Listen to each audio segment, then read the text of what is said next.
Draco Malfoy and the Depths of the Mind by Draco will hear about this. Chapter 7. Drawers Best Kept Shut.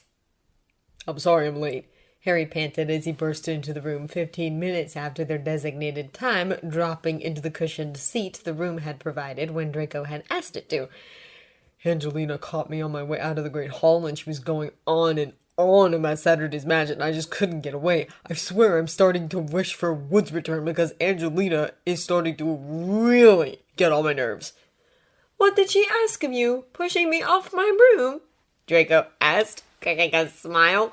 Oh, but... Harry rolled his eyes. Never mind, we're not here to talk about Quidditch.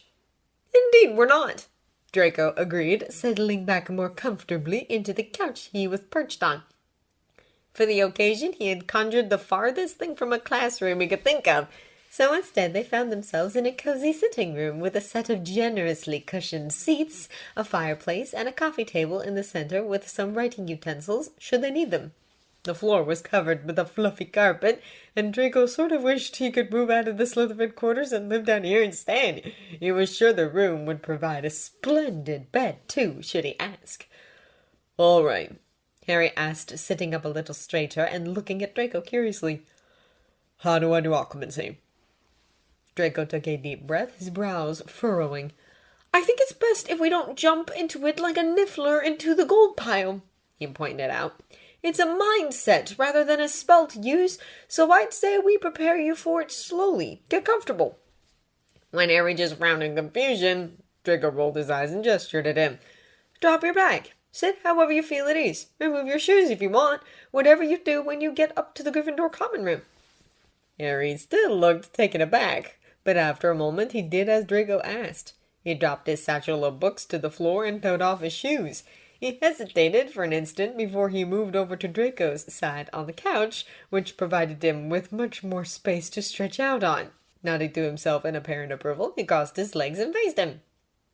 Better? He asked. Much better, Draco grinned. You need to be calm to achieve this kind of magic, so it's best if you're relaxed, at least while you're learning it. If you get the gist of it, you should be able to do it under any circumstances. Okay. Harry gave a small nod of understanding.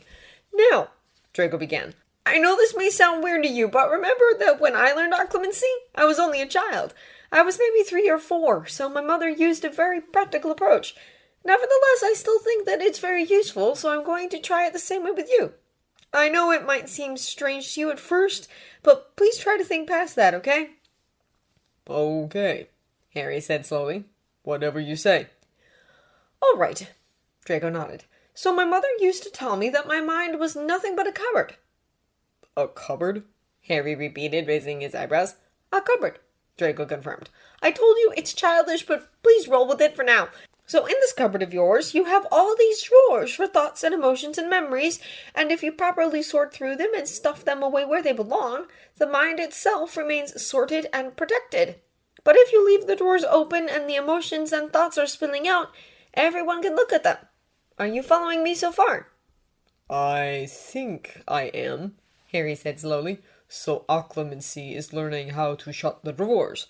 Not only, Draco shook his head. The first step is figuring out what and where the drawers even are. If you don't know your mind, Harry, you can't protect it. And that's actually the hard part of it.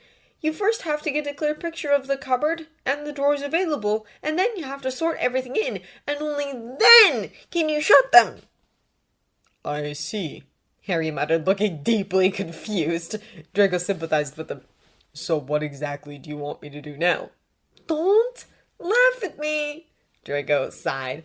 But we're going to get a good picture of your drawers first. As in, what your mind looks like, how you can sort through it.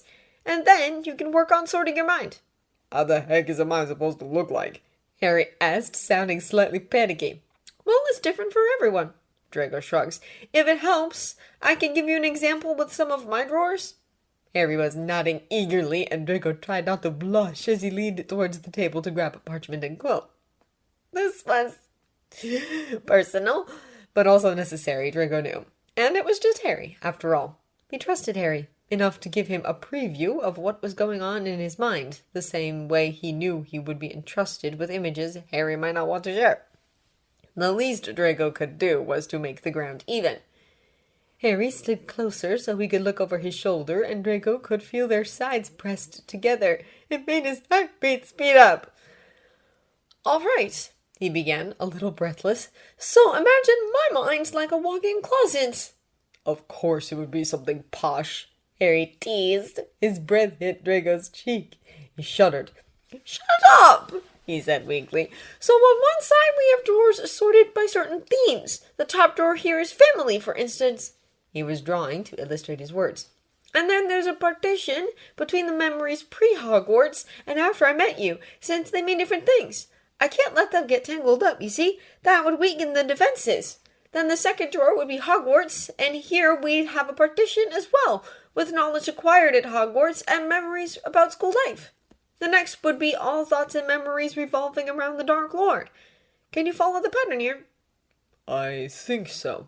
Harry nodded. "What about the drawers on the other side?" "They're sorted after people," Draco explained. "All the important people in my life get a separate one, and some get group drawers. The Weasley family is in one drawer, for example, but you and Hermione have your own. Professor Lupin and Victor have their own. My parents have their own." "I see," Harry nodded. "And these drawers, do they have partitions too?" "Some of them," Draco nodded. "The group ones, obviously, and the one of my father has various with different time periods. Yours has?" "Mine has?" Harry asked, looking up from the paper in Draco's hand to watch his face, green eyes shining in curiosity. "What kind of partitions?" Draco bit his lip, wishing he hadn't spoken. He could hardly say platonic and romantic feelings out loud. So instead, he borrowed the partitions from another drawer, hoping Harry would not detect the lie. "Oh, you know, I need to divide everything that concerns our friendship and things that concern the Dark Lord and the war." Harry nodded, clearly buying it, much to Draco's relief. His gaze landed back on the parchment. "Makes sense." "Great!" Draco nodded, pushing quill and parchment at Harry and picking up his wand. He spelled the parchment clean and looked at Harry expectantly. "Now was your turn. If you want to, you can just list which drawers you might have in a first step, and then we can work on mapping them out. It might take some time." "Okay," Harry said, making a face. "Can we start with the people? They might be easier." "Your drawers don't need to look the same way mine do, Harry," Draco reminded him. "That's my style of sorting, but it doesn't have to be yours. We're different people. That's why it's so important you take your time and do this properly. But yes, if you want to do people, do people. Do what feels right." "Good." Harry nodded, setting the quill on the parchment. "So there'd definitely be one for you, and Ron, and Hermione." "All right," Draco said, watching as Harry wrote their names down, one after the other. "It's serious," Harry added. "And I guess the Weasleys as one." "Makes sense. They are hard to separate." Draco nodded. "Sometimes I sort the same memory in 2 drawers, to be very exact, but I think having a drawer for the whole family makes it easier." "Okay," Harry said, holding in, thinking. "Can Hedwig have a drawer?" "Of course she can," Draco told him. "Aquila has one too. And anyway, if there are enough emotions and memories attached, everything can have a drawer. You can give your broom a drawer for all I care." "Don't tempt me." Harry smiled as he penned down Hedwig's name. "Okay," he nodded. "What about Hagrid?" "Definitely deserves one," Draco agreed. "I gave him one too." "We're not so different after all," Harry joked. "That's not the aim of this exercise," Draco scolded, but he was laughing. "Now, who else?" Harry paused, thinking, and then he muttered more quietly, "Dumbledore, I guess." "Fair enough," Draco nodded. "Probably Hogwarts in general," Harry added. "I mean, it's the only place that ever felt like home to me. It should be there." "Agreed," Draco said softly, squeezing his shoulder. When Harry kept silent for a long time, he suggested, "Your parents, Harry. Surely you need a drawer for them." "You're right," Harry murmured, though his voice was subdued. He penned down a messy "Mom and Dad" anyway before sighing and muttering, "I guess my aunt, uncle, and cousin need to go somewhere too." "I'm afraid they do," Draco grumbled, his voice disapproving. Salazar, how he hated Harry's muggle relatives.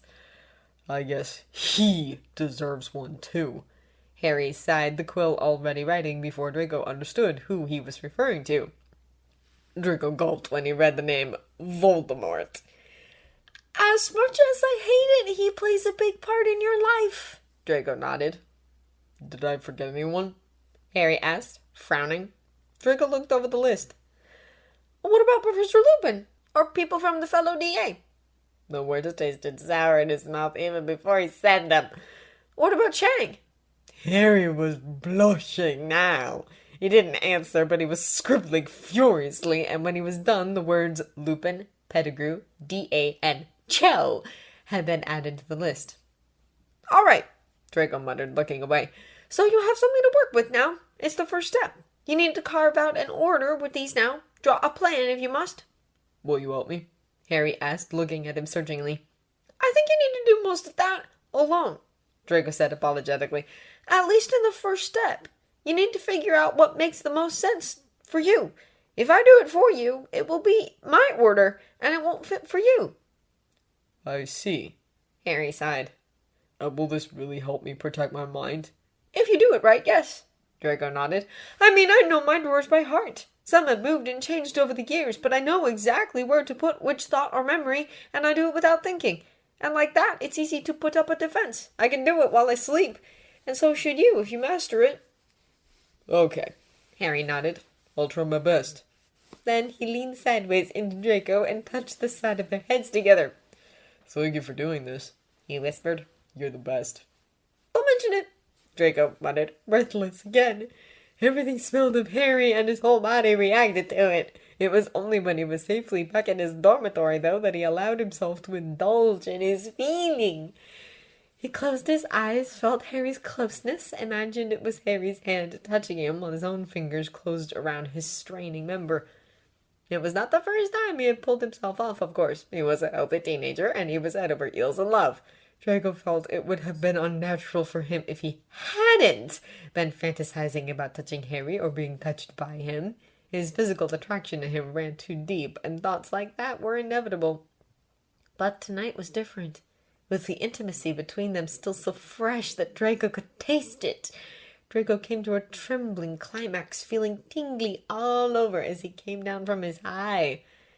And afterwards, as he lay in bed, he tried to remind himself that on Harry's list, it had been his name up on the top, and Chang's right there on the bottom.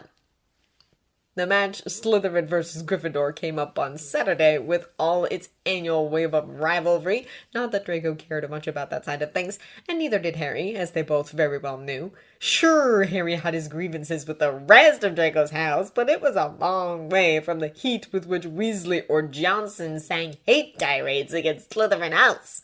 Not that Draco felt particularly irked by them. He couldn't stand most of his teammates either, least of all his new team captain. Malfoy, Montague growled as Draco changed into his robes, his dark eyes narrowing to slits as he looked him up and down once. I want no nonsense from you. I don't care if you're a blood traitor at heart. I will push Harry down the broom if that's what it takes for me to get the snitch, Draco recited, rolling his eyes.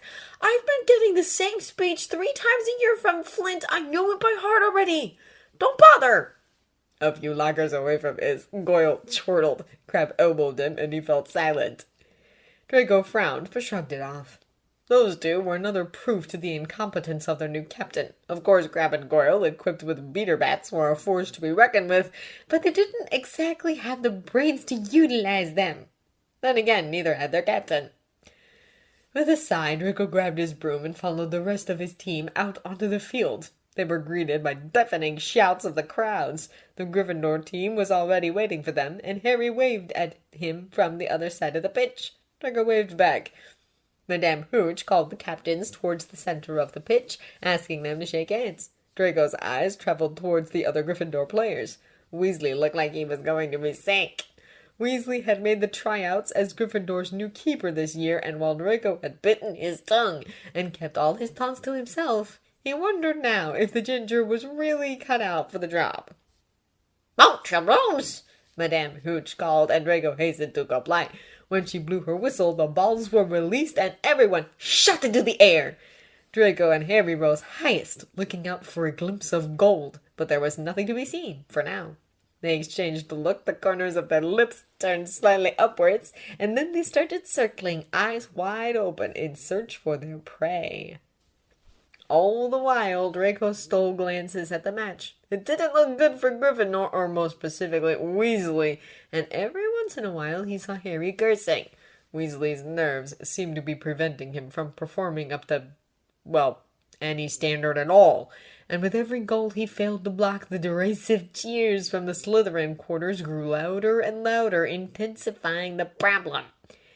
After the third goal for Slytherin, Draco caught Harry's eye, but his friend looked so pained that he didn't make a comment. And then he saw it. The snitch was hovering just near the ground of the Hufflepuff stands, and Draco dove for it. He knew Harry was at his heels, and that Harry had the better broom. He would catch up with him in no time, so Draco tried to block Harry's path as he flew, trying to make it impossible for Harry to outfly him, and it seemed to work. He was almost to the snitch, and he was stretching out his hand so close already, when the snitch took off into the air, and Harry after it! Harry had it in a matter of seconds, and before Draco could react, the crowd was cheering. Madame Hooch blew her whistle. Bolton catches the snitch! Gryffindor wins! Jordan boomed through the stadium, and Draco cursed. He only had a moment to be angry at himself before Harry landed flat on his face next to him, groaning in pain, a bludger whizzing just past Draco's ear. In the distance, Draco could see Crabbe swinging his bat, a grim look on his face. "The bastard!" Draco spat, falling to his knees next to Harry. "Are you okay?" I'm fine," Harry gasped, sitting up. "I wasn't up high." "Harry, are you all right?" Johnson, the Gryffindor captain, joined them, her face twisted with worry, anger, and badly hidden relief. "It was that thug Crabbe. He whacked the bludger at you the moment he saw you'd got the snitch. But we won, Harry, we won!" Draco helped Harry to his feet, and Harry leaned against him heavily.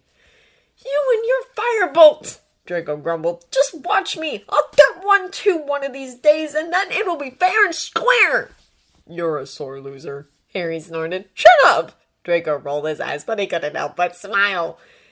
In the distance, he could see Montague glaring at him, and he knew he could expect a good telling off once he got back to the changing room. Hours later, when all Draco wanted was to fall asleep and put the day behind him, he realized that the emerald-adorned handle of his charmed parchment had turned to gold. He unrolled it and read Harry's message. "Hagrid's back. Come out of your common room. We're picking you up, and we're going down with the invisibility cloak."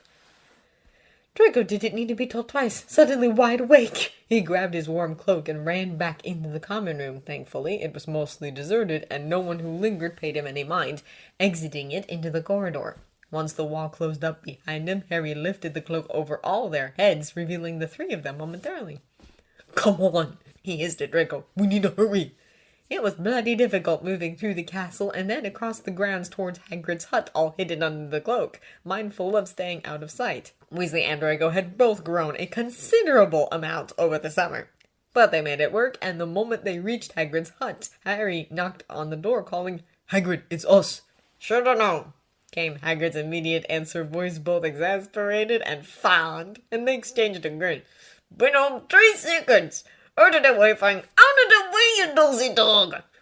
The smiles fell from their faces, though, the moment Hagrid pulled the door open, and they got a good look of the beat-up state of his face. Hermione screamed. "Marlin's pin! Keep it down!" Hagrid hissed, eyes wandering. They were still hidden under the cloak, and waved them inside. "I'm sorry!" Hermione gasped as they entered Hagrid's home and finally shed the cloak, revealing their shocked and concerned faces to him. "Oh, Hagrid!" "There's nothing."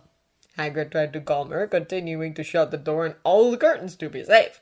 Nothing was the understatement of the year, in Draco's opinion. Hagrid's hair was blood-soaked, and his skin was covered in bruises and cuts. His left eye was so swollen it was a miracle he could even see with it. He was also holding himself tenderly, as if each and every movement hurt, and Draco had a strong urge to body-bind him and levitate him to Madame Pomfrey. "What did they do to you?" Draco whispered, a tremble in his voice.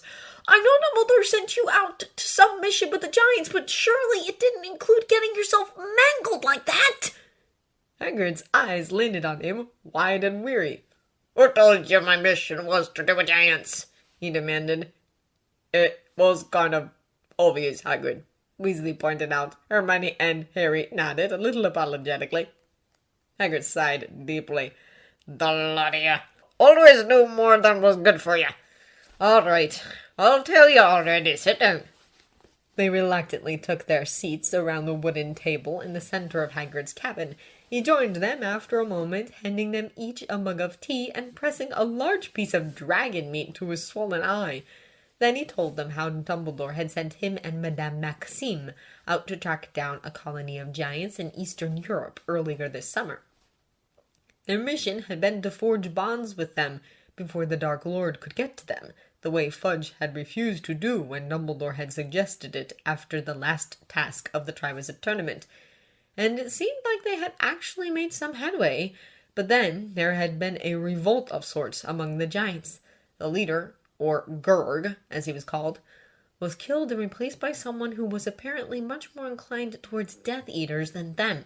Hagrid and Madame Maxime had tried to convince some of the giants who didn't seem as loyal towards their new leader and were hiding out from them, but after renewed waves of violence, that turned out to be a dead end too. So there aren't any giants coming? Weasley asked, sounding more sad than the phrase warranted. Nope, Hagrid sighed heavily. But we did what we meant to do. We gave them Dumbledore's message, and some of them heard it, and I expect some of them will remember it. Just maybe. Them that don't want to stay around Gulgamath'll move out of the mountains, and there's gotta be a chance they'll remember Dumbledore's friendly to them. Could be they'll come. An oppressive silence fell over them. Hermione was the one to break it, though very tentatively. Hagrid? Was there any sign of... Did you hear anything about your mother while you were there? Draco willed himself not to flinch. Hagrid just looked at her for a moment, not answering, and Hermione began to panic, but then Hagrid grunted out, Died years ago, they told me. Oh, I'm really sorry, Hermione said in a small voice. Draco got up and strolled over to the window, uncomfortable. He peeked past the curtain and let it drop with a gasp when he saw movement outside. Hagrid, he said, Umbridge is on the way down here. Oh, Hagrid asked, frowning, but the other three had already jumped up, getting to their feet. She works for Fudge, and she's a nightmare, Draco hastened to explain. Quick, Hagrid, hide our mugs! Get under here, Harry hissed, and they huddled together in a corner of the cabin, Harry throwing the cloak around them. Poor Hagrid, completely taken aback by their panic, thankfully followed their instructions, hiding their mugs under a cushion just in time before there was a knock on the door. He held in to check that they were completely hidden under the cloak before turning to open the door. The next couple of minutes were some of the most uncomfortable in Draco's life. Not only was Weasley's elbow digging into his stomach, but Umbridge was taking Hagrid apart bit by bit in front of their very eyes in a way that told Draco two things. A, Hagrid was right on top of Umbridge's list, both for being a half-giant and for being close to Dumbledore. And B, she knew Hagrid was keeping a secret and was determined to get behind it. The worst thing, though, was that they had forgotten in their hurry to hide from Umbridge that they had left footprints in the snow leading to Hagrid's hut, but not away from it. And Umbridge had picked up on them. He could have kicked himself for not erasing their footprints on their way here. How could they have been so careless? The Gryffindors must be rubbing off on him. When Umbridge finally left, she announced that she would be inspecting Hagrid's class the following week. That naturally rang alarm bells in all their heads. What sort of things are you planning to do with us in class, Hagrid? Hermione asked gently. Oh, don't you worry about that. I've got a great load of lessons planned. Hagrid waved her off, the enthusiasm returning to his face, the way it usually did when he talked about his classes and totally inappropriate creatures he was planning to bring into it. Draco and Hermione exchanged a look. Special in what way? Hermione asked tentatively. I'm not saying. Hagrid shook his head. I don't want to spoil the surprise. All right, Hagrid, listen, Draco said, shaking his head. I hate to be the big bad Slytherin spoiling the fun, but you have to be extra careful now that Umbridge is around. Do you hear me? She will put you on probation if you as much as breathe too loudly in her direction, and if you break any regulations, she will have you sacked faster than you can appeal to Dumbledore to get you out of it. So please stick to the ministry-approved curriculum. I'm serious. But the ministry-approved curriculum's boring, Draco. Hagrid snorted. What I have for you is much more interesting. You'll see. I don't care about interesting, Draco snapped. I'll feed a flopperworm all year if that's what it takes to keep you at Hogwarts. Hagrid, please, Hermione begged, coming to Draco's aid. Umbridge is looking for any excuse to get rid of teachers she thinks are too close to Dumbledore. Please, Hagrid, teach us something dull that's bound to come up in our hour. But Hagrid clearly wasn't listening to them any longer. He was yawning widely and throwing longing glances towards his bed, and in a matter of minutes, they found themselves politely cast out into the cold. I don't know if you got through to him, Weasley muttered, holding the cloak up so they wouldn't trip as Draco and Hermione erased their new footsteps as they made their way up to the castle, making sure to leave the old ones to not make Umbridge even more suspicious. Then I'll go back again tomorrow, Hermione huffed. I'll plan his lesson for him if I have to. I don't care if she throws at Trelawney, but she's not getting rid of Hagrid. I'm coming with you, Draco promised, his voice grim. We might have a better chance 2 against 1. Thanks, Hermione sighed, shooting him a grateful smile. I'm not sure it will do much good, mind you, Draco muttered. But we have to try.